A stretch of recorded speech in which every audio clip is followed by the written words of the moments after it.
Sports Limelight, Episode 9. Welcome back. Moving on to Sunday now in the NFL playoffs.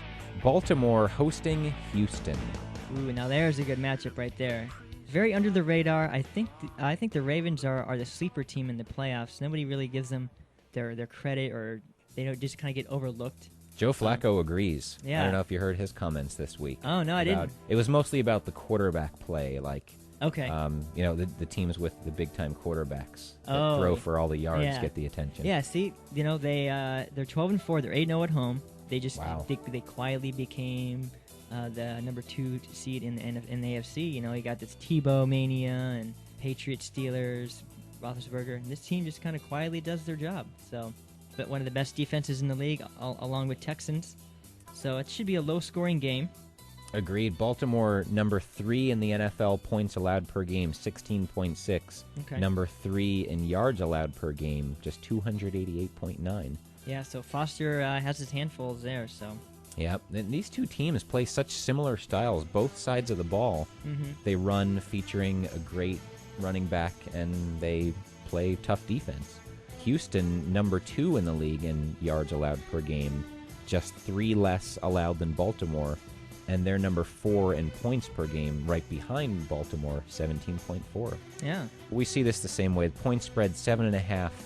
We see Baltimore winning, but Houston not covering. Yeah. Baltimore winning, but not covering. Correct. Yeah, I see field position being a big factor in this game. There's going to be not much scoring, a lot of punting, and I think whoever has the fewest turnovers is the winner here. I agree. I see a final score. I'm going to say Baltimore 19, Houston 16. Ooh, 19-16, a lot of field goals. I say Baltimore 17, Houston 12. Neil Rackers will be busy. That's right. All right, that brings us to the final one of the weekend. Oh, I'm talking about 6 safeties, yo. Well, we saw a safety last week. Yeah. So, what's 5 more? Thanks, Eli. It looked like he was out of the tackle box, too, didn't it? Yeah. Anyway, so that brings us to the final game. Giants at Packers. Packers in this game favored by 7.5. Ooh, well, it's in Lambeau, so they are 8-0 at home. But I do like how the Giants are playing so far. What do you think, Bill? I'm about as confident as I can be in a 9-7 team at a 15-1 team that's 7.5-point underdogs as I can possibly be. Yeah. I know it can be over at any moment in a playoff run like this, but I'm enjoying it for as long as it lasts, and I give the Giants a pretty good shot to win this game. Yeah, I do too. We got very similar styles of offense here. Great passers, Rodgers and Manning. Weren't they on pace to break Dan's record before Brees took over? Rodgers was until he sat out Week 17. Manning was close for a while. He kind of struggled a little against the Redskins, and I think the Jets, he didn't throw for many yards. Right. In spite of Victor Cruz getting 99 of those in one play. Yeah. So he didn't quite make it to 5,000 either. Now, their offenses are pretty similar, but the main contrast here is their defenses. I heard you see a stat here, Bill? 2011 Packers allowed the most passing yards in NFL history, 299.8 a game, so almost 4,800 passing yards allowed on the season. Little side note, not surprisingly, because of all the passing yards thrown for this season, right. The Patriots this year allowed the second most passing yards of all time. Man, where's Kanye when you need him? Yo, Patriots, I know you got a worst defense and all, but the Packers have the worst defense of all time. Of all time. I didn't know where you were going there until you said. I thought it was like, oh, is there a song, song lyrics or something? But well done, well played. Oh, thank you. Yeah, the defense has sort of become a big difference between these two teams. I wouldn't have thought that even 3 weeks ago. The way suddenly the Giants' defense, which was their weakness, is a strength.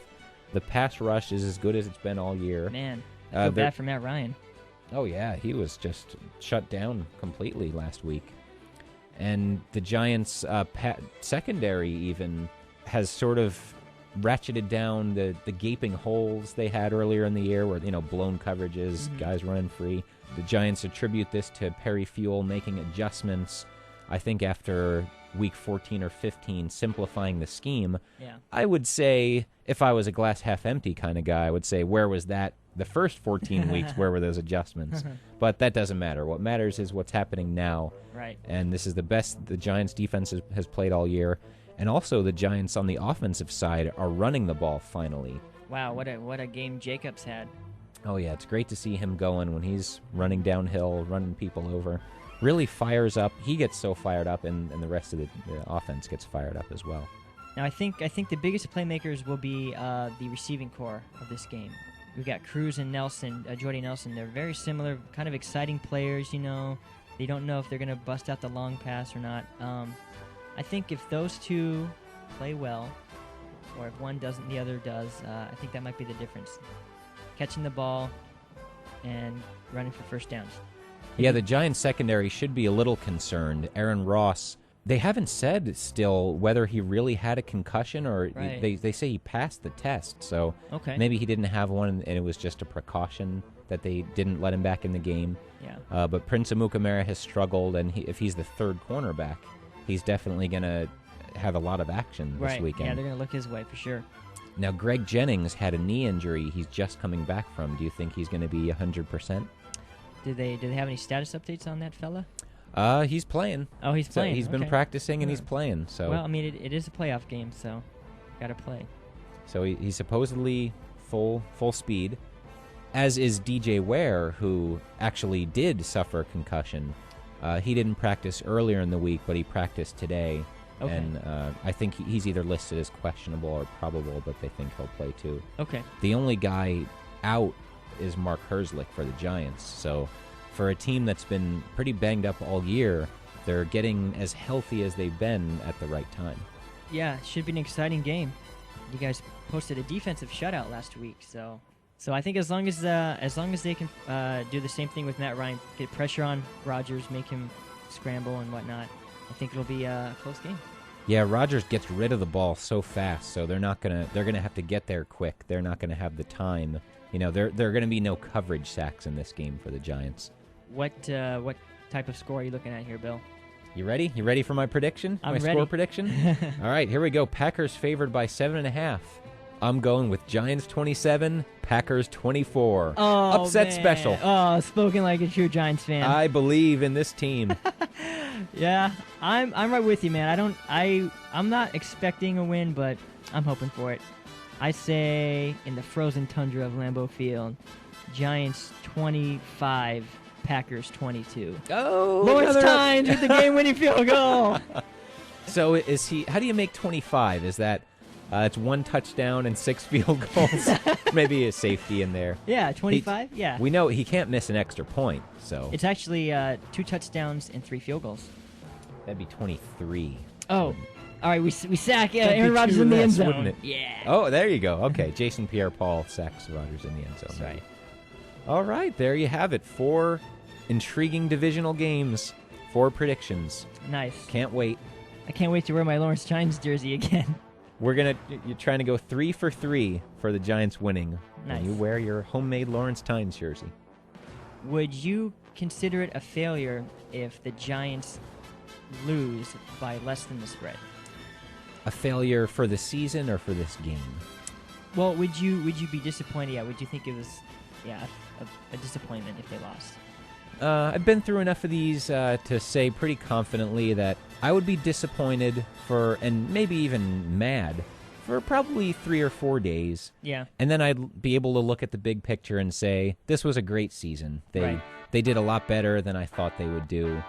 You know, whether it was when I was sitting next to Sam on the couch and said 5-11 in the preseason when Terrell Thomas tore his ACL, or after they lost to Seattle and all the injuries, you know, all the. Well, last week you were down 2-0 and like, well, no, okay, here we go. I was, wasn't I? Yeah. So, but overall, yeah, win or lose, this has been a successful season, and I'm optimistic about the future of the Giants. Right on. Yeah, I do hope they play well. I hope it's a good game. I don't want you going, no, here we go again. No promises. All right, Sports Limelight, Episode 9. Thank you so much for listening. We'll do it again soon. All right. Enjoy the playoffs, my friends.